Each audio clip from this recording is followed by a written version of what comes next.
fun to get to know how to do technology, and I am not a techno savvy person. So when I'm trying to do these videos, it's sometimes hilarious what happens because I wanted this to be horizontal and all of a sudden it was vertical and I was gone. Oh my gosh. Today we're talking about how to make a decision by collecting the facts, or when we need to make a decision in life. It is so helpful for us to collect facts. Why? Because then we can make an informed decision about what we really want to do. And we have to make decisions every day. We have to make big decisions, we have to make small decisions. And it really, really helps if we collect facts. And I teach this to my children all the time. And I've done several videos on this in the past about how we have to go out. And today, this is why I'm dressed up. I'm going to listen to a new friend of mine who is a public speaker. And he is going to show me what he does in his public speaking event, because this is my dream, is to become a paid public speaker. And so I'm going to watch him, and I'm going to be a fly on the wall, just paying attention to how he does things, how he networks, what he's doing up on the stage, how long he speaks, the points he's making, things like that. Because I want to learn how to go forward in my life, in my career. And so I'm going to go watch someone else do what I want to do. And it doesn't mean I'm making a decision about it, because I already know it's what I want to do. But let's just say, for example, that you want to go buy a car and you're thinking to yourself, wow, this is a really big purchase. I need to make sure I collect all the facts, because most of the time we don't go to a car dealer and just say, I want that one.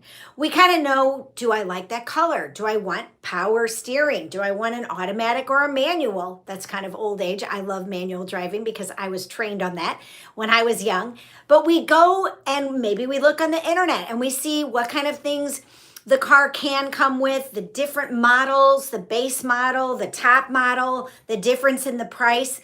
We will go and collect the facts on all of these things. And sometimes we take months to do it, because maybe at that moment we don't have the money and we don't know if we'll be able to afford that one car with all the whistles and bells that we want. So we have to think about all of these things. And this comes down, for me, sometimes I get overwhelmed because there's so many choices and we have so many things. Like, I remember going to the store once and I wanted to buy a pan, and I went to the store and there was like 800 pans. And I thought to myself, which one do I pick? And so I had to do some investigating. What kind of pan did I want? What color? Did I want it to be PFOA free? What brand? What were the features? All of those things. And so this is how I've learned to make a decision. And I teach this to my children. And I say to them, if you need to decide, for example, one of my children is looking at colleges. What do you want the size of the college to be? What is the tuition of the college? What are the sororities and fraternities like? How many of them are there? Is it a football school, or is it a basketball school, a big sports school? Do they have the program that you're interested in? How strong is that program? What kind of scholarships do they offer you if you want to join that program? These are the things that we need to discern, decipher, write down.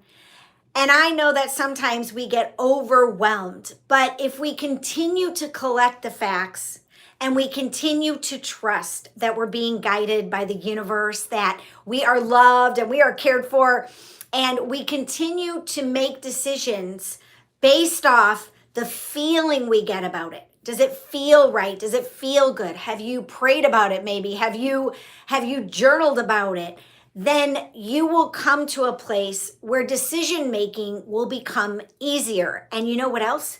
You'll become confident in making those decisions, because you know you've collected the facts and you've done all your due diligence or all the work you can. And sometimes we have to make split decisions in life, and those can be really hard, especially if we're being pressured. And I will teach you something right now, that if you are in a pressure situation, if you can stop and just breathe through it and let the oxygen get to your brain, you actually then will make a better decision. And you'll be able, if you practice this, you'll be able to make really, really amazing, wonderful decisions in that moment that are for your highest good. If you can relax and let the blood flow to your brain and let your body like calm down, and the answer will come in. Yet for decision making, sometimes in a day, we can make hundreds of decisions. What are we going to eat? What are we going to wear? Where are we going to exercise today? What television show might we watch? Or book might we read? Or meditation might we do?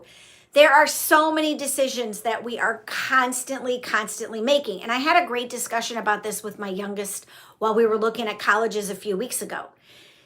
When we don't make a decision, and when we sit in fear, that's a decision too, and that's a choice as well. And if we become confident in making decisions and we can do them over and over and over, and we get more and more confident, what happens is then when those big giant decisions come in, we won't be so timid or afraid to make those.